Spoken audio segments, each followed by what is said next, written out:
यो भैया कत जाय छियै? यो हम जाय छी अपन गाम मिथिला। मिथिला? हाँ मिथिला। यो दिल्ली में तो बड़का बड़का बिल्डिंग सब ढनमनाई छे। रौतोरी के अहे बम्बई में जे जाब त मराठी सब खिहार। बाप रो बाप। यो अपन मिथिला ककरो से कम है की? यो जे बात मैथिली भाषा में छे से कोनो भाषा में नहीं। तैं हम सब नौजवान सब आई शपथ खाई छी जे हम मैथिलीए बाजब आ मिथिले में रहब। हाँ हाँ त खाओ शपथ जे मैथिलीए बाजब आ मिथिले में रहब। जय मिथिला, जय जय मिथिला।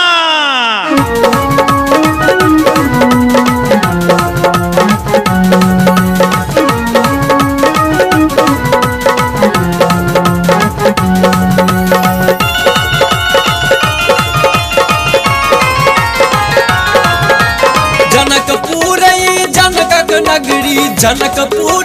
जनकक नगरी विष्णु राम बन जता एला। एक बेर प्रेम से कहियो भैया कहू जय मिथिला, जय जय मिथिला, हैयो जय मिथिला, जय जय मिथिला।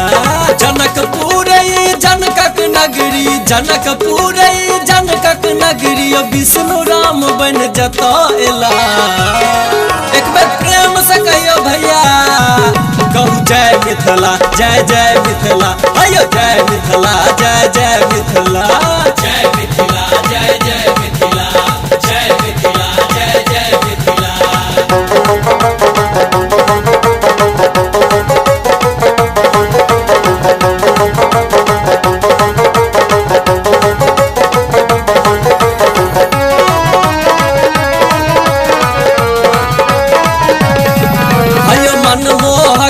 मैथिल भाषा हमरा मिथिला धाम के कवि कोकिल सा सजल ई धरती देखू अछि विद्वान के।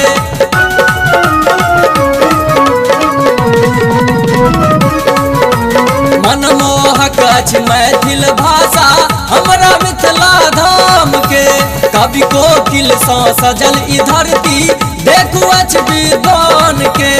गीत गान सुनैला महादेव, गीत गान सुनैला महादेव उगना बन जत आयल छला।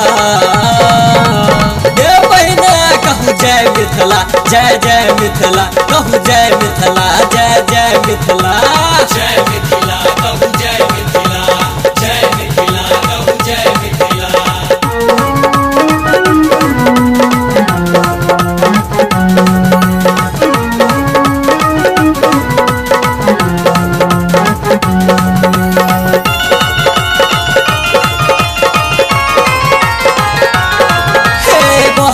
चारुकत कमला कोसी बीच में जीवछ भलानियो। अमृत सन लागे हमरा मिथिला के पान मखानियो।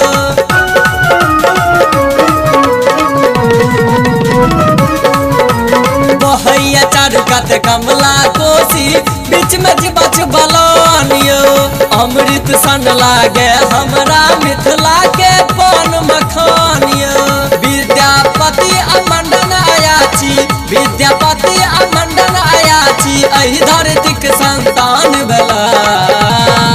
बहुत जोर लगा कह जय मिथिला, जय जय मिथिला, हैयो जय मिथिला, जय जय मिथिला। जय मिथिला कहू जय मिथिला, जय मिथिला कहू जय मिथिला।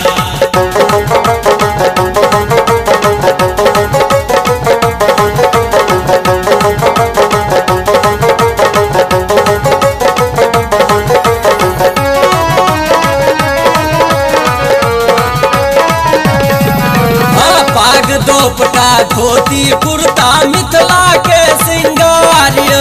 सामा चकेबा लगनी झिझिया मिथिला के व्यवहारियो।